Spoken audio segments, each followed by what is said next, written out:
Aujourd'hui, je vous donne des nouvelles de mon bac Shrimp Project de 40 litres pour les repros Neocaridina.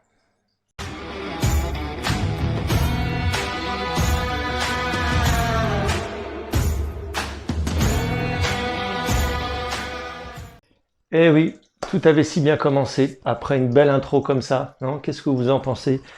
Mais d'un seul coup, grosse galère, je m'aperçois que ça refuit. Je vous raconte ça tout de suite.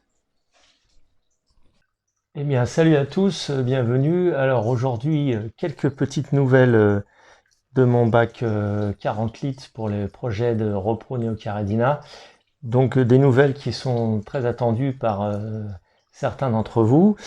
Donc oui, donc il y a, pour vous résumer, il y a à peu près 15 jours, donc je vous ai mis en ligne la vidéo sur la plantation de ce bac. Et donc je n'ai pas pu finir cette vidéo. À la fin, ça se termine un peu brutalement. Et d'ailleurs, j'ai eu une ou deux remarques en me disant « Ouais, Yael, ça aurait été sympa que tu nous montres un peu une vue du bac une fois fini. » Et bah oui, mais c'était prévu, mais je n'ai pas pu. Parce que une fois qu'il a été planté, mis en eau, le filtre mis en route, etc. D'un seul coup, patatras, je m'aperçois que ça fuit à ce niveau-là, ici. Ça s'est mis à fuir heureusement à l'intérieur de l'autre bac qui est vide, mais bon, galère quand même quoi. Donc j'ai dû m'arrêter là. Après être dégoûté pendant 5-10 minutes, je me suis dit bon bah maintenant il faut le revider. Je l'ai revidé et j'ai dû éponger toute la fuite qu'il y avait dans l'autre bac. Ensuite, bon, bah, voilà, le décor était fichu, donc j'ai dû me résigner à refaire tout ça.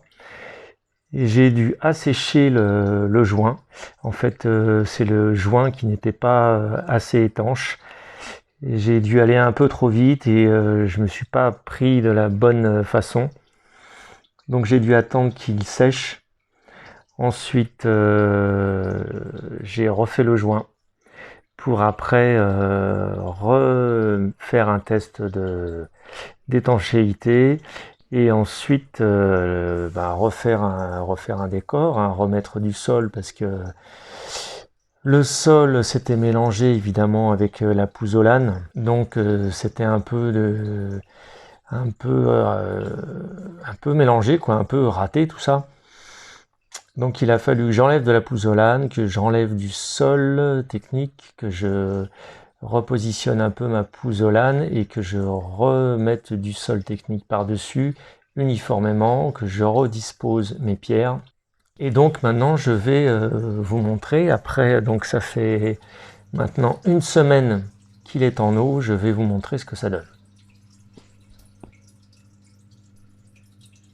Donc voilà, ça fait une semaine maintenant que j'ai remis le bac en eau. Voilà ce que ça donne. Donc je suis désolé, l'eau est légèrement trouble car j'ai refait un changement d'eau tout à l'heure et donc ça a un petit peu remué le sol. Ça fait pourtant 1 heure de ça, mais bon, c'est encore légèrement un petit peu trouble. Donc voilà ce que ça donne au bout d'une semaine. Donc comme vous pouvez le constater, il n'y a plus la racine ici que j'avais mise. Rappelez-vous cette racine, voilà, que j'avais installée lors du scape. Et en fait, j'ai préféré ne pas la remettre parce que je trouve que ça gâche la perspective avec la grosse racine mangrove qu'il y a derrière. Et bon, vu que c'est à la base pour un bac repro Neocaridina, donc il faut pas que ce soit non plus trop encombré quoi. Donc j'ai pris le parti pris de faire un bac, un scape, donc plutôt épuré, avec les roches ici en dégradé, descendent là. Ici, la petite cachette pour les Neocaridina. Ici, nous avons de l'hydrocotyle tripartita, de la petite cryptocoryne de part et d'autre ici et ici. De la mousse de Java là, qui pour l'instant est bien dégueu, mais c'est normal hein, parce que j'ai remué plusieurs fois le sol et le sol technique est tout neuf, hein, donc il relargue beaucoup d'oligo-éléments, de nutriments et de poussière, de tout ce qu'on veut. Donc là ça fait une semaine, j'ai déjà fait 3 changements d'eau pour justement rincer le maximum du sol. Ici on a une autre petite cryptocoryne parva à cet endroit-là. On en a poussé parce que là elle est un peu enterrée dans le sol. Ici, là et là devant l'entrée de la cachette de l'Eleocharis espemini. Je pense que j'en mettrai un petit peu quelques brins aussi à l'arrière. Encore de la mousse de Java sur la racine au fond. Ensuite, ici sur le côté, nous avons de la Limnophila cessiflora. Alors toutes ces plantes-là, hein, tout ce que vous voyez ici, j'ai récupéré ça dans l'autre bac de 60 litres.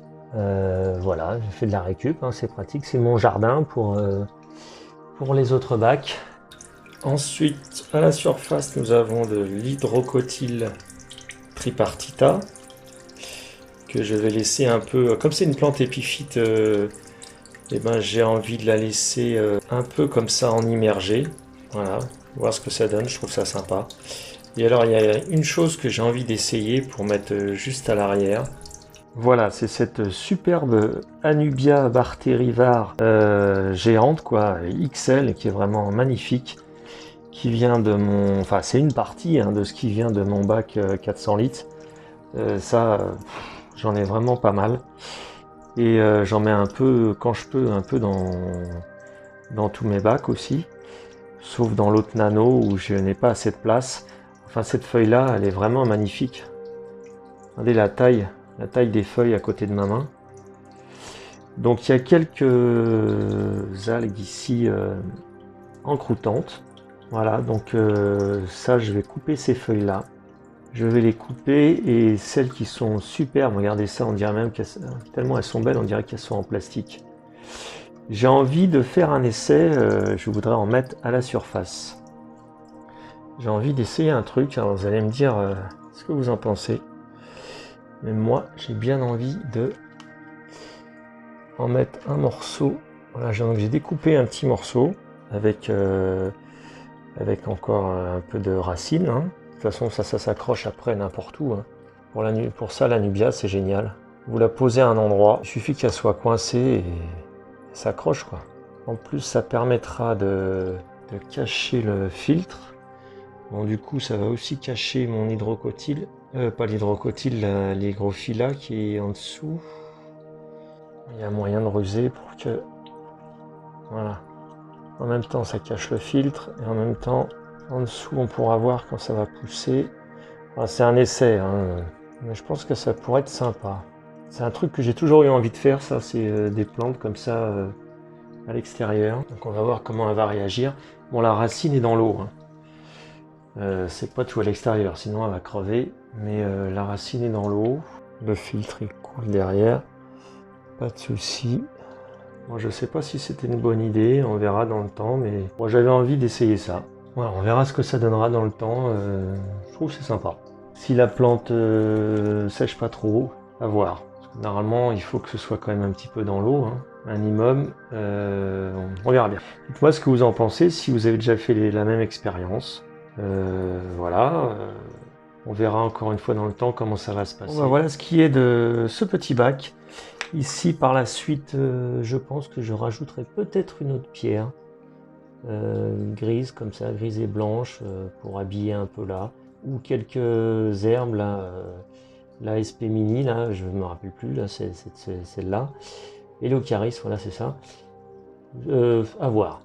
Sinon, voilà. Après, pour ce bac, je vais pas trop me prendre la tête. Je vais faire des changements d'eau avec un mélange eau du robinet et eau osmosée, contrairement à l'autre bac à crevettes, là, le Deep Forest, où je suis en 100% eau osmosée reminéralisée. Là, je vais tenter autre chose. Je Je vais faire un mix entre l'eau du robinet qui chez moi est assez dure et de l'eau osmosée pour adoucir un peu tout ça et essayer d'équilibrer les paramètres. Là, en pH, je suis bien, je suis à 7. Il faudrait qu'il descende un petit peu quand même. Il faudrait que j'essaye de redescendre ça à 6, mais avec le sol technique, je pense que ça va le faire. En GH, je suis autour de... Je suis en GH autour de 10 à peu près. Quelque chose comme ça, un peu en dessous de 14. Donc plus dur que dans l'autre, parce que dans l'autre bac, j'ai un GH de 5, voilà, et un KH de 3. Et dans celui-là, pour l'instant, j'ai à peu près GH 14 et un KH de 6. Mais bon, encore une fois, tout ça, ça va se... Avec les changements d'eau, tout ça, ça va s'équilibrer. Je n'ai pas de chauffage. Alors ça, par contre, je vais en mettre un. De même que dans l'autre, je pense que je l'avais enlevé, je vais le remettre. Parce que bon, pour les crevettes, c'est pas gênant, hein. Les Neocaridina, là dans le bac ici, là, j'ai 19 degrés. Donc pour les Neocaridina, ça le fait. Mais enfin, j'ai entre 18 et 19. Mais c'est les plantes qui vont pas trop aimer. Donc les plantes aiment bien quand même un peu de chauffage. Donc je vais en mettre un petit là que j'ai récupéré. Et voilà. Donc je vais bientôt mettre ça ces jours-ci, pour les plantes surtout. Bon, j'ai beaucoup parlé, cette vidéo a été assez longue, j'espère que ça vous a plu. Je vous dis peut-être dans une semaine, je referai peut-être une vidéo sur ce bac, ou dans 15 jours, je sais pas, parce que j'en ai plusieurs, j'ai plusieurs vidéos en cours. Donc je verrai, dans une semaine ou 15 jours, je referai une vidéo pour l'introduction des crevettes. Et comme ça, oui, je pense plutôt dans 15 jours. Comme ça, l'eau se sera un peu équilibrée et les plantes auront un peu poussé, et ce sera plus sympa. Voilà, et puis peut-être que d'ici là, vous aurez la surprise de voir quelques changements. Voilà, en tout cas, je remercie encore beaucoup les nouveaux abonnés. Vous êtes chaque semaine un peu plus nombreux. Je suis vraiment super content. On est en route pour les 1000 abonnés dans pas longtemps. Donc encore merci et à très bientôt. Pour ceux qui ne sont pas abonnés, pensez à vous abonner et à activer la cloche des notifications. Comme ça, ça vous permettra de voir toutes mes autres vidéos. Allez, cette vidéo est terminée maintenant. Je vous dis à très bientôt. Salut les amis. Ciao, ciao.